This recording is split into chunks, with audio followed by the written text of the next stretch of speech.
Hello, precious, dear heart. I am so happy that you are here with us. My name is Nuna Isi Ma, and I'm your hostess.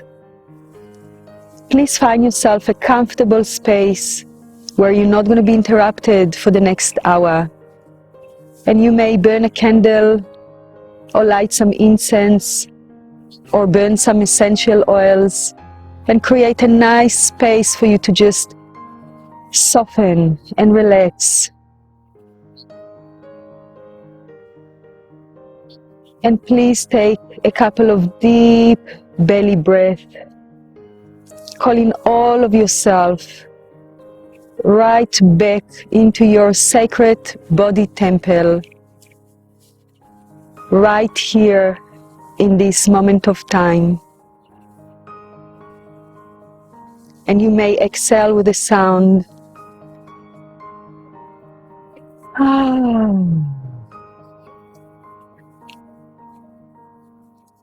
And I invite you to feel your connection to Mother Earth, to her supportive, nurturing, nourishing energy, either through the soles of your feet or through your intention.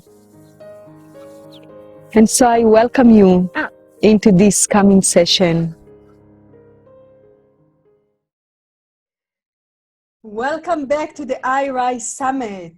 I am thrilled to have here my teacher and a very good friend, Ashanna Solaris. Ashanna is a co-founder, a practitioner and trainer of Clarity Breathwork. She is also a somatic experiencing advanced practitioner, intuitive counselor, healer, dancer, certified hypnotherapist, light body teacher, sound healer, Reiki master, public speaker, and she does so much healing in the world. I had the privilege to take her training fully of the breath work and assist her in many groups. We met in the jungle of Pachamama, where I started with her training and stayed there for 3 years and assisted her in many workshops that she ran there. And I know she is a powerful healer, and I'm so happy to have her here in the summit. Welcome, Ashanna. Thank you, Nuna Isi. So great to be here with you and see your passion and enthusiasm to heal the women of the world and help us rise during this time. So I'm really honored to get to be part of your summit. Oh, thank you so much for being here. And I really want to start our session tonight by you talking about somatic experience and breathwork, because you are the master of breathwork, and so many people have mentioned breathwork on this summit. This is really so powerful. So powerful. So I would really want you to talk about that. Somatic experiencing and breathwork. So they go together really well. The somatic experiencing is the work of Dr. Peter Levine on how to heal the nervous system of trauma and come out of fight, flight, and freeze. And the way that it segues so beautifully with clarity breathwork in particular, because clarity breathwork is a nurturing, feminine approach to breathwork. We're not forcing, we're not pushing, we're not going for intensity. We're going for integration and resolution of what has held us back so that we can most powerfully move forward in what we're really here to do. So many people spend their lives stuck in freeze, stuck in trauma, and not able to bring our gifts fully online. And this is the time right now for women particularly to bring our gifts online and to be able to move forward. So when we unpack trauma through gentle practices like clarity breathwork and somatic experiencing, the amazing thing about trauma that's exciting is that on the other side of that freeze, that dissociation, when we come back online, we bring so much greater awareness including what some term spiritual awakening. Because to the depth that we descended through the trauma into the underworld, and many of us as women have had to go through the initiation of that doorway, when we unlock it in a safe and sacred way that we can integrate, then we can really rise in who we really are, bring our Wonder Woman powers online, and lead a revolution like you're doing. You know, you're like leading a revolution.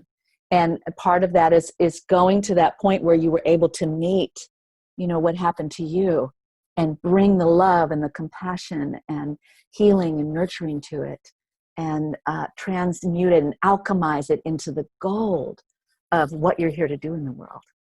Right. So then the trauma becomes an incredible gift rather than a curse, something that's holding us back. It becomes something that drives us to bring the feminine healing into a world that is in great need of feminine healing right now.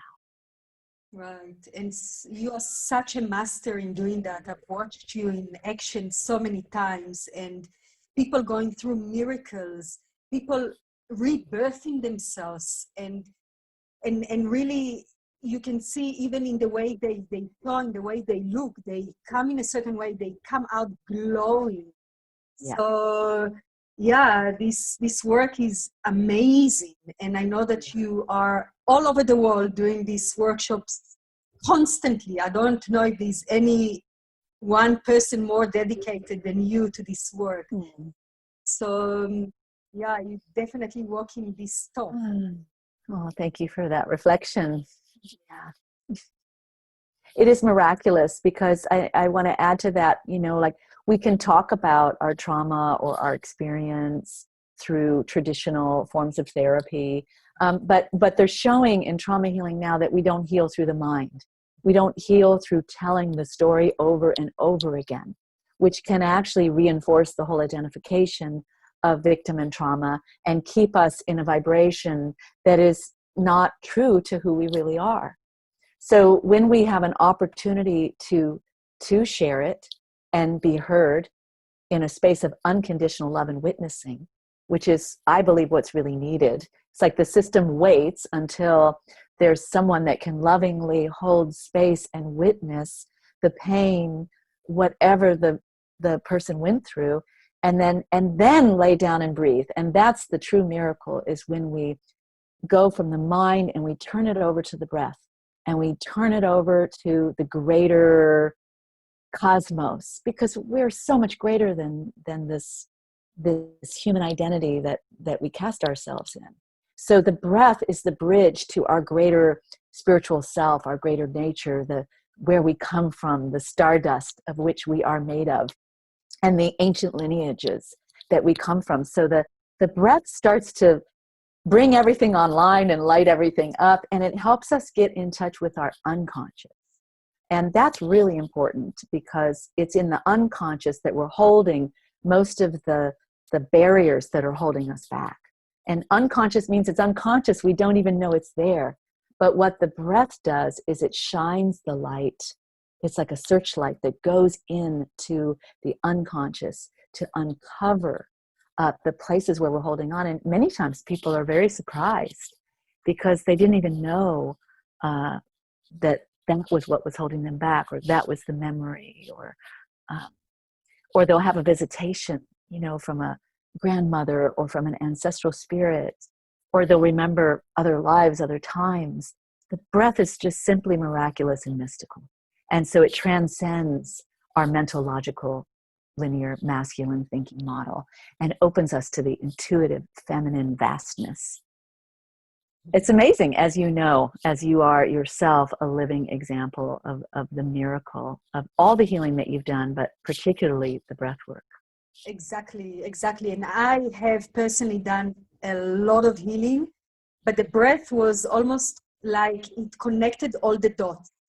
It integrated all the different parts into something that I couldn't understand with my mind. Neither did I try, because it's mystical and mysterious. It's really working with spirit. It's working with the chi. and really surrendering to the body knows how to heal Right. itself, right? The body, the spirit, and then we may get information in a breathwork session also about, say, our higher purpose. We may receive spiritual guidance that perhaps we went through a particular experience that was difficult in order to bring a teaching through about the unraveling of that experience, which is your case. You went through and took on a certain level of experience, right? Because you were here to alchemize it and to turn it around and to give it back as a gift. And that's really the task of the bodhisattva, is to come into this dimension, take on some trauma, some wounding, work through it, and then turn it around and give it back as a gift. Right. That's exactly the alchemical process that we either go there, making the choice to go there and then harness all the gifts that it provides, or we just remain unconscious in victimhood, conscious, right, and stuck in it, right. And part of that can be a protection from our system that is millions of years old, protection to freeze, to shut down, to not move until the threat of danger is gone. And animals will move through that pretty quickly, but human beings can spend a lifetime. And it may be protecting us from feeling the feelings that we couldn't feel at that time, including, for some of us, murderous rage around a violation. And we don't want to feel that. We certainly don't want to act that out on anyone. We want to remain safe, nor do we want to be swept away in that feeling of powerlessness and helplessness and, overwhelm. But it is through safely facing these feelings in a held, contained environment, like can happen in the Clarity Breathwork workshops, that women are able to face those, and men as well, it's not just for women, can face these deeper layers and bring love and compassion and healing and be the space where we can witness, because for some of us, horrendous things have happened. And we don't want to deny some of the atrocities that happen, that are still happening today. There are so many.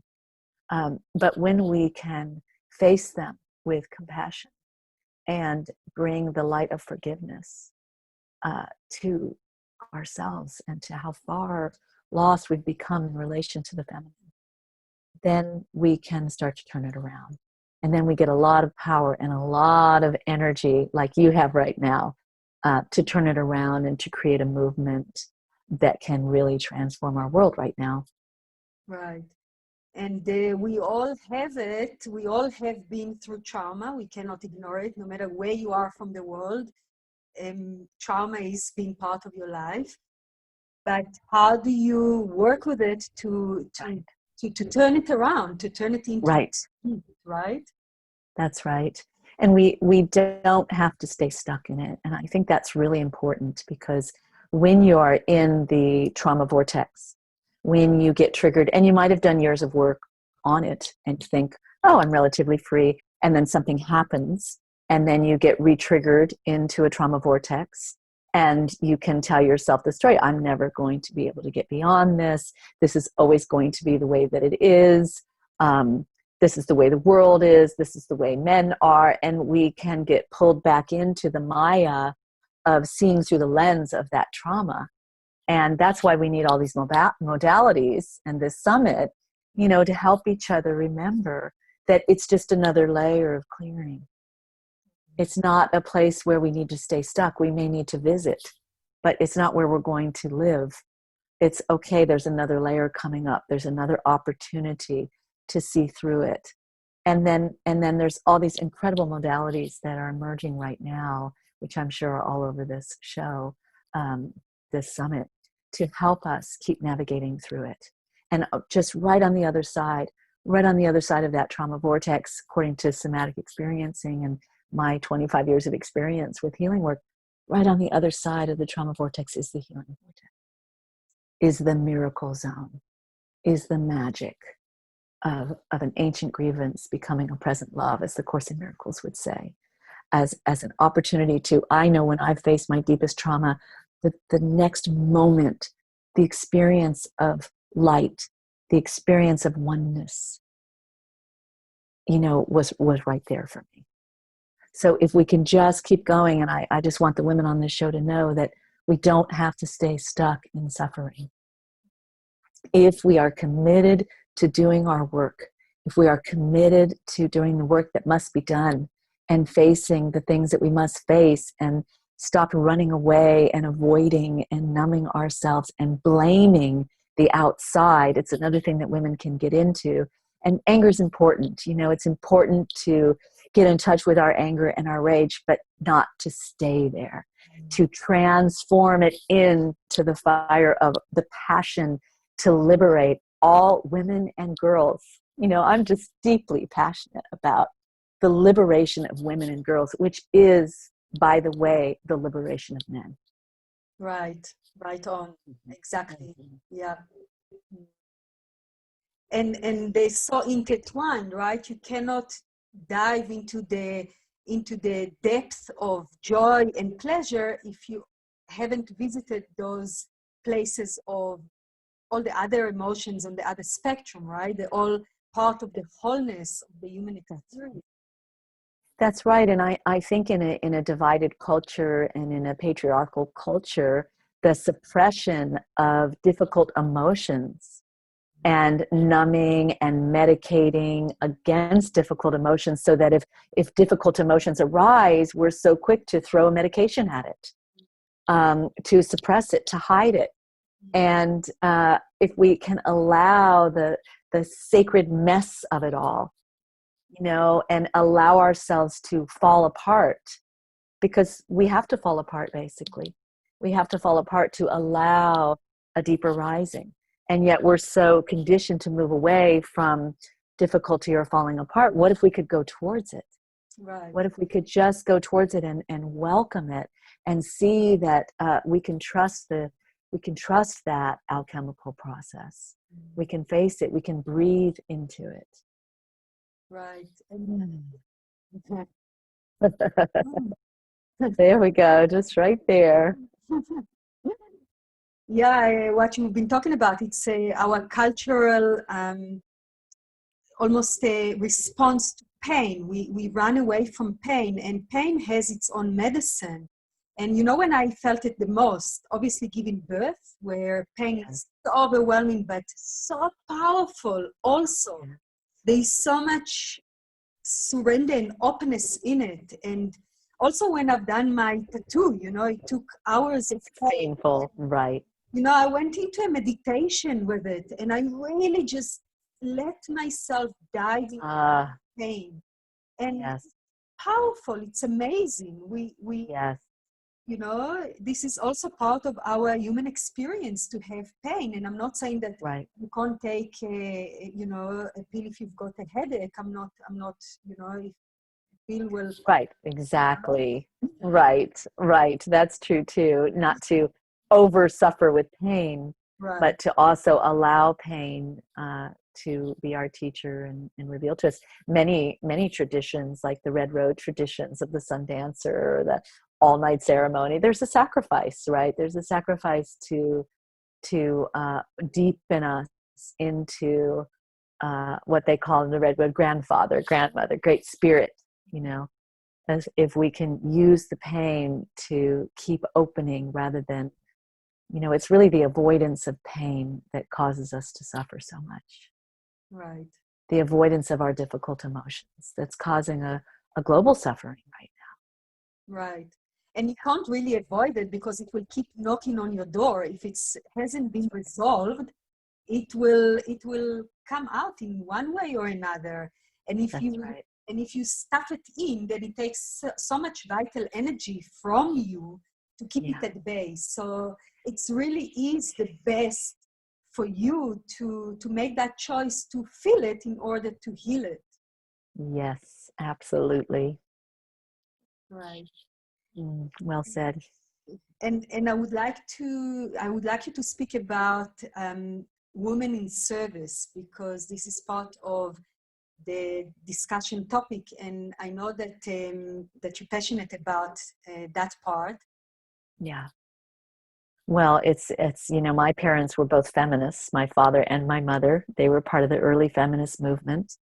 And so I was blessed to grow up with that and be entrenched in that, and go to university and study women's studies. And I found that in feminism, there's a lot of focus on patriarchy and a lot of focus on sexism and the isms, racism, and I found that became my whole world.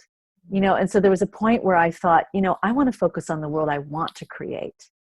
I want to focus on being part of a movement that is ushering in a world that and I think feminism is extremely important, so I'm not making it wrong. I'm just saying that my shift was to hold a bigger vision of kind of the awakening and the return of the sacred feminine in our culture for women and men, because actually men need to rise also. Our brothers and our world leaders are so wounded. Women were actually doing pretty well. We're actually like really healing ourselves and growing and evolving. And we also want to hold space, not that it's our job to caretake them, but for the masculine to heal as well. And I think it's one of the biggest things happening historically right now, besides the environmental crisis, which is number one. But the environmental crisis is also an issue of not honoring the feminine, not honoring the earth, not taking care of our resources. And so the rise of the feminine is one of the greatest evolutionary leaps of consciousness that we are making right now. And it's not just for women, it's in men and women. And it is time for women to step into leadership, but not from a masculine model of leadership, but from a feminine model. And I don't think we've even known really what that even means.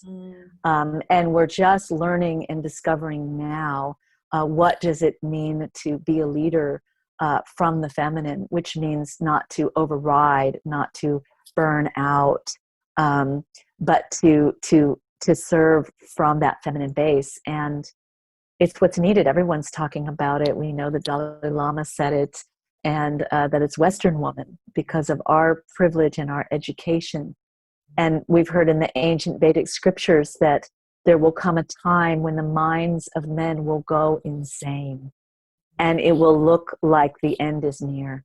And the only energy powerful enough to turn it around is the Divine Mother. And she will begin incarnating in forms and structures all over the planet to help bring about a global shift. So this is our mythology, and she will do it through pleasure, which is also really, really important as women. And when I was in the caves of Mary Magdalene in southern France last year, the teaching was so much about restoring our foundation of pleasure as women. And there's a wonderful story from Daniel Odier, who wrote the book Desire and Tantric Quest, where he worked with a real Devi in the village in India. And he tells the story in the Vedic scriptures also that the world was being destroyed by a black phallus, a lingam, that was bringing destruction all over the world, famine, war, storms, and the gods tried everything they could do to stop it, and they were powerless. And then they remembered the Divine Mother, who they had cast out and decided was not important. And they went to the Divine Mother and bowed at her feet and said, please forgive us and help save us. And she instantly took on the form of a sky dancer, a Dakini, and she sat on the black phallus with her yoni. And in that moment, the masculine remembered pleasure and all the war and destruction and famine. So we are pleasure. We have such capacity for pleasure, which is so much of your work, is returning us to our orgasmic essence. And so I think that as we move forward in leadership, that it's really important to not do it from a place of burden or having to prove ourselves, or having to win love, or overdrive ourselves, but to do it from pleasure. that it is our pleasure to give and to love and to serve and to take care of our planet and our children and our species, and actually to support our men to rise up and do the right thing. This is the feminine leadership to me. Right. You said it so well, so well. And I also, from my understanding, is that healing happens through the feminine energy, because that's where there is movement and change and flow. And men, to access their healing, they also need to tap into their feminine energy, right? Mm-hmm.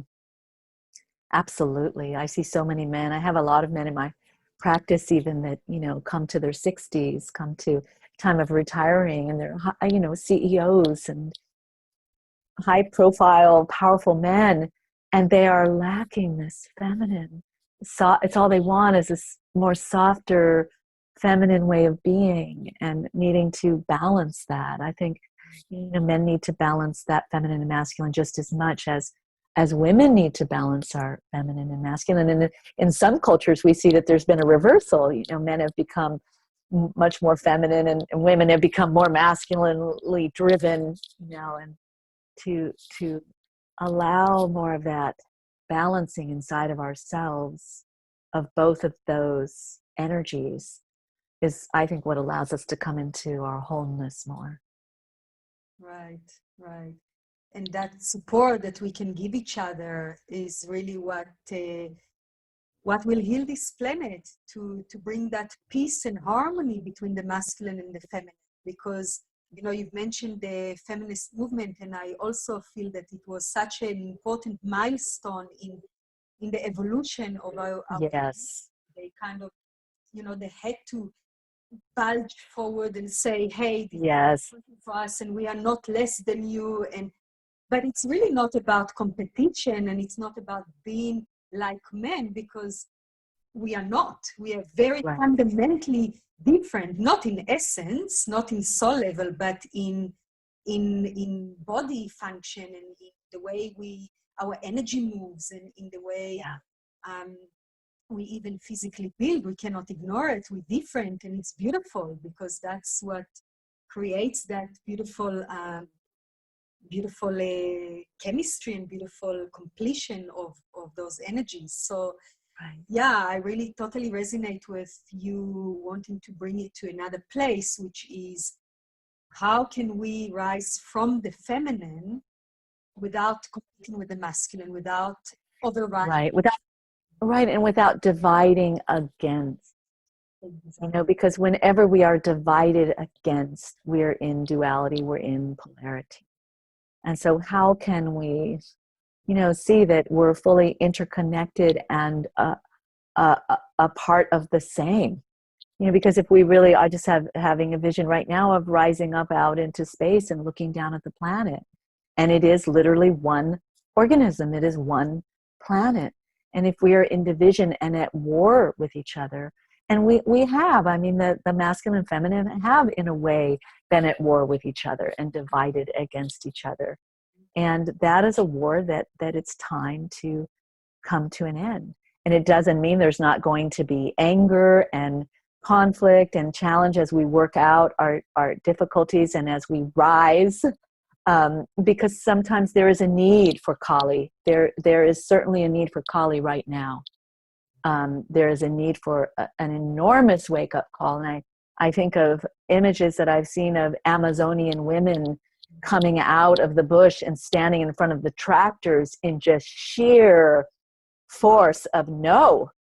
And in a way, women, we need to stand up right now and say no. There's this other story from Alice Walker where she went down to the Amazon. She was doing a lot of work with the Amazon people. And the women surrounded her one day and said, Alice, what's wrong with American women? And Alice said, what do you mean? And they said, well, we understand in our culture that men are the destructive force. So when we need trees, to build houses or for fuel, we send the men out to get trees. And when we need meat to feed on, we send the men out to take the animals. But it's the women's job to tell the men when to stop. Why haven't the women of America told the men to stop? Right. And that's a powerful question. And of course, it comes from about 2,000 years of suppression of our voices and our power and our conditioning that it's not safe and it's not okay. And that we must understand and yet be committed to doing the work, to reclaiming our voices, to reclaiming our no, because we have a huge responsibility to do that. Right. And clear boundaries are also very important for our well-being and wholeness. And I think that this is also something that we really need to step into and know what works for us personally or collectively and what not. Right. This is so much of my work right now, and it was something that I did want to bring to the call for the listeners, is this restoration of self-protective boundaries. It's a big part of trauma healing in the somatic experiencing work, the restoration of self-protective boundaries. And these boundaries may have been stepped on already in the womb, mistreatment of the mother, and certainly as we grew up in this culture, and all the ways that we strategize and negotiate around over giving, over caretaking, not saying no, the ways we have been violated.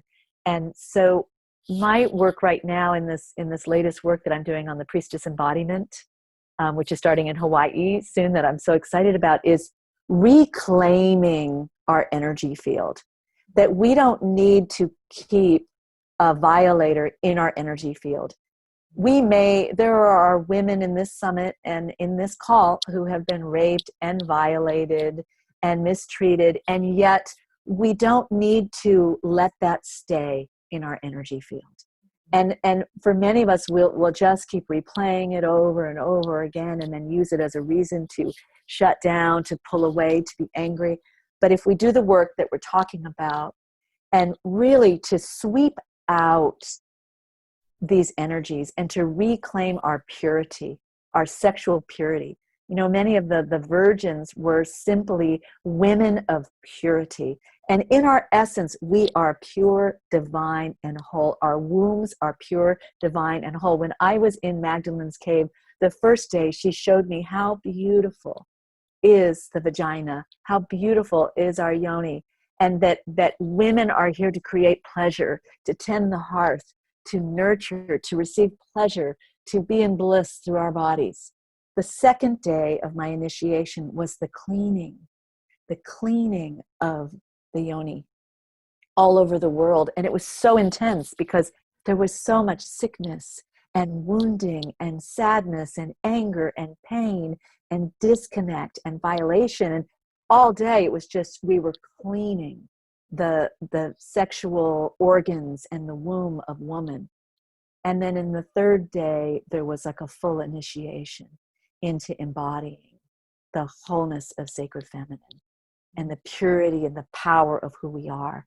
So we need to do that work to sweep out and release the trespasses, the violations, the violence, the images, the programming, the conditioning, and to take up to occupy our entire beautiful energy field, which is enormous around us, and to, take sovereignty in this space, and to return to the place of the bride of our own hearts, to take up the throne of the queen in our own hearts, and to release any thieves that have been in the castle of our own dignity and royalty.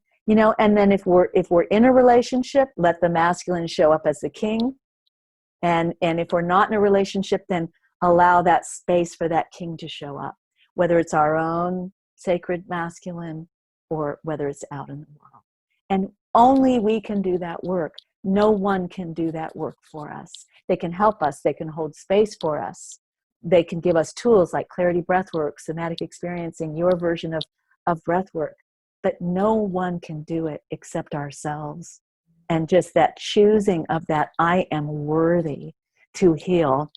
I am worthy to clear out what happened to me in the past and not let it dictate who I am now, or in my future, because that's us giving our power away. Yes, that happened. Yes, that was difficult. Yes, there's healing needed, but I will not let that control how I live my life and how I show up to give my gift in the world. And that's our opportunity as women right now. Right. To come out of victimhood consciousness and into being victorious and into standing and embodying our right for living life of joy and pleasure and content and all that comes with. All that comes with it, and believing that that's there for us. I had a teacher recently share with me this concept of unimaginable happiness. That what life wants for us is our unimaginable happiness. It's a happiness we could not have even imagined for ourselves. And we can experience it in ecstatic moments, on plant medicine journeys and clarity breathwork sessions. And to, rather than this, all of this suffering and all of the power we've given to the suffering, can we rise out of the suffering and choose our unimaginable happiness and create the world, the community, safety for our children that is our divine right and responsibility. Right, because what happens out there is a reflection of the state of the collective. So if you really want to make a change in the world, start with yourself. That's right. That's right. Do the work inside to ignite, to ignite. A lot of what we do in the clarity breathwork and the priestess embodiment is we reclaim our energy centers and we start to ignite. I mean, the power of our yonis and our root chakras is immense, which is why it had to be suppressed by the church in order to be controlled. But when we start to reawaken and activate the light codes, the kundalini, the root chakra, the second chakra, as we call back the goddess in all of our centers of energy and ignite that light body, that priestess body, that greater feminine vessel that we are, and claim it, we just become unstoppable.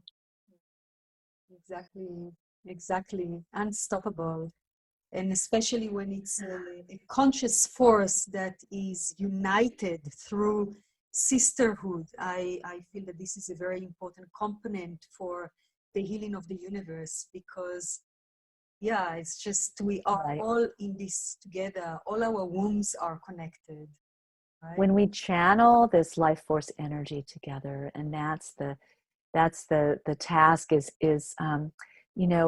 the shadow side of the feminine, our jealousy, our competition, our criticism, our ill wishes of each other. It's like really showing up in that and taking responsibility for the mismanagement or misuse of our own energy and turning it around into the right use of our power and our energy, which is not against anything, but is for life. Woman is for life. And then it's unstoppable. It's like for years I had a full moon circle of women, and every full moon we would come together and do ritual and dance and movement and practices. And I mean, every woman was just popping into her greater self and attracting her right work, her right partnership, her right home, and then her children. And it was 10 years of just like, wow, when women come together and focus with one another, we can birth miracles. And it's so true. I was just listening to Lynn McTaggart, who wrote The Field and then wrote a book called The Power of Eight, which is men and women, but it's about forming groups of 8 and intending for each other. And they did all this scientific research, and they saw that when we intend for each other, that the one being intended for has huge blessings and boons in their lives. And then the people that are doing the intending have huge blessings and boons, often even more for the person they're intending for.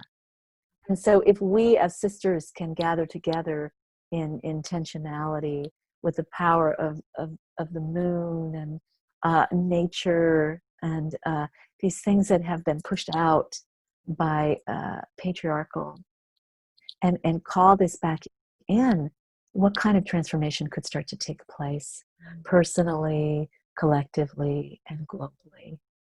And the stakes are really high right now. So I think when we don't do the work, we suffer even more, because we know that somehow we're not showing up all the way. And when we do the work, grace comes in, and then we start to be guided, on this path of unimaginable happiness. And the support and the assistance comes to do the healing, which may be very challenging at times. I mean, I think part of the initiations that the feminine has to go through, some of them are really strong and intense, as you and I both know, including the fear of going crazy, of losing your mind, of being so overwhelmed by emotion that you can't handle it, of facing just facing the destruction and devastation that has happened to the planet. It's difficult to show up and to face the grief and the pain and the despair and the fear of what's going to happen. And yet the other choice is to suffer and to try to hide and to medicate and to avoid and to run. And that's an even worse place to be than to have the support to meet it all. Exactly.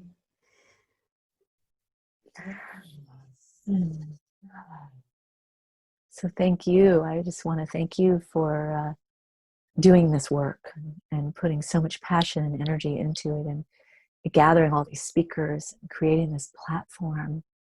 And just more power to you, and to all of you women that are listening right now, to know that you're not listening by accident to this right now, that there is a call, and that it's only going to become louder and more insistent.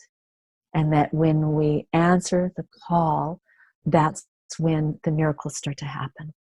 The grace starts to happen.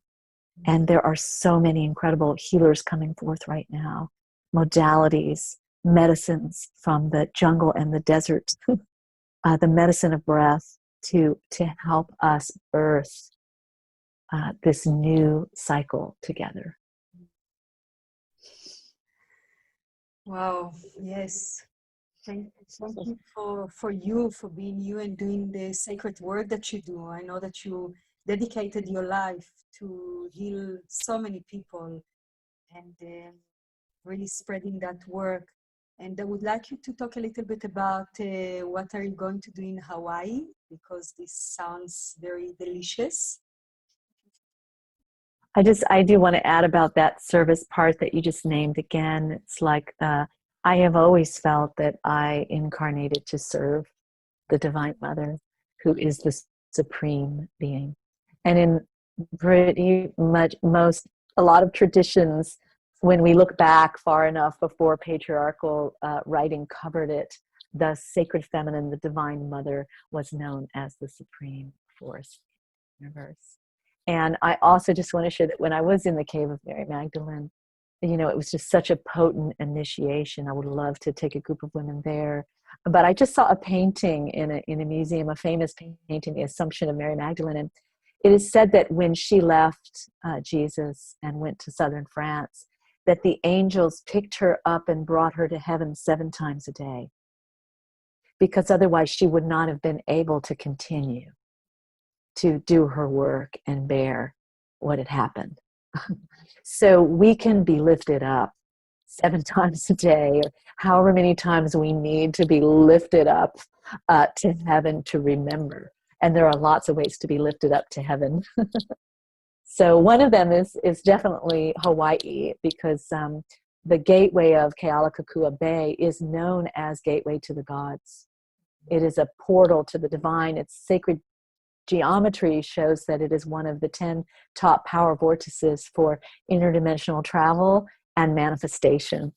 So we'll be in a stunning retreat center right on Kealakekua Bay, where the dolphins also come in pretty much daily, and we'll have guided dolphin encounters with lots of reverence for that species and what they have to teach us. And we also have an indigenous Hawaiian priestess who will start us so that we are honoring the land. We go to very many sacred vortexes, including Bali and Costa Rica and Europe. And we always want to honor the indigenous people that are there and follow the protocol. So Olani will open the way for us and allow us to do this work of igniting that greater light body of who we are and clearing out the victimization, the shame, the foundation of pain and suffering and trauma as women, and turning that towards pleasure, towards abiding in our true value, and receiving initiations from Pele, the goddess of our fire, our creativity, receiving initiations from the heart of the Magdalene, which is the initiation of the Holy Bride in our hearts, and then activating our Isis, our greater vision of what's possible for us, and just stepping more and more into the priestess, the medicine woman, the shaman, the leader, the creatrix, so that we can move into 2020, because I think 2020's got some pretty big things in store for us. 2020. And 2020 is one of the visions of how do we want to vision? How do we want to move forward at this point in our evolution as women? So I'm really excited about it and feeling the power of it, both for Hawaii and for Bali in later in the year in May. Right. And if you're interested to work with Ashanna, she does workshops all over the world. She's constantly traveling, and you can look at her schedule and hop into one of the amazing places that she visits. Come to Pachamama, where we met. Yes. And people have life-changing, over and over again experiences, not just through Clarity Breathwork, but through all the other things in that echo village of Pachamama. Pachamama is a place of such high frequency, and it's almost like the pool of energy there is so high that just being in that pool without even doing anything transforms you. Never mind doing the amazing work that is offered there on so many levels. Yes. You really became a medicine woman there. I watched you go through your initiation over several years and to become this very powerful healer, medicine woman, priestess that you are now. And I'm just so delighted to be with you today. Yeah, we are heading towards the end of our time together, and I know that you've got a beautiful gift to share with the audience. So maybe you want to tell them what it's about? Yes, I'm offering all of you my signature breathwork CD that has sold thousands of copies around the world. It's called Healing Yourself with Breath. And it will give you an opportunity to experience in a guided, safe, gentle breathwork journey how to use your breath to open doorways for yourself and to also heal and clear out. And so you can pick that up. It's a free offering. And if you're interested in any of my other offerings about the sacred feminine, I have a wonderful CD around sacred feminine, healing the feminine, priestess initiation, and many other downloads and CDs on our website, which is claritybreathwork.com. And you can also find my own website at ashannasolaris.com. Now, I have to say that Ashanna is a master of guided meditations. And when I say master, I mean top master. She channels the meditations in such a profound, transforming way that you definitely want to grab that free offer that she gives you and go through the breath work. It is transformative, it is empowering and unbelievable. So really take a good use of it. And yeah, so if a woman wants to find you, then you said your websites, and you are offering breathwork where in the world? Well, our next big retreat after Hawaii will be in Pachamama. We offer our levels 1 through 5 retreats every January and February. And then we go to Bali for Bali Spirit Fest at the end of March. And we have our whole training 1 through 5 in Bali in April. And then we go to Omega Institute in New York So that's a wonderful place to come for our 5-day level 1. And then, and then we'll be in Europe, in Sweden, at the Global Inspiration Conference, and offering our whole training in Ibiza, Spain, in September. So that's just a little taste of what's ahead. Thank you, Ashanna. I love you so much. And thank you, Nuna Isi. Thank you for all the wonderful work that you're sharing with the world. You're making the world such a better place. Thank you. That, and yeah, and I miss you. May we all, I miss you too. May we all keep rising in this incredible feminine downpouring that's coming in right now, and upwelling from the earth and from the oceans and from all directions.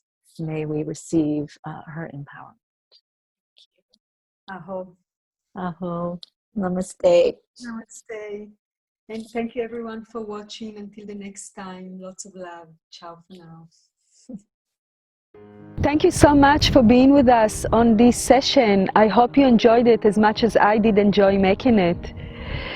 Please share all your comments, insights, takeaways, questions in the comments below, and spread it with your girlfriends and sisters and friends so this healing can touch as many women as possible. And you may also purchase the All Access Pass to have lifetime access to this resource, so you can revisit it and dive deeper again and again. And thank you to the Sacred Feminine Mystery School for sponsoring this summit. I wish you blessings on your journey, and until we meet again, all my love. Namaste.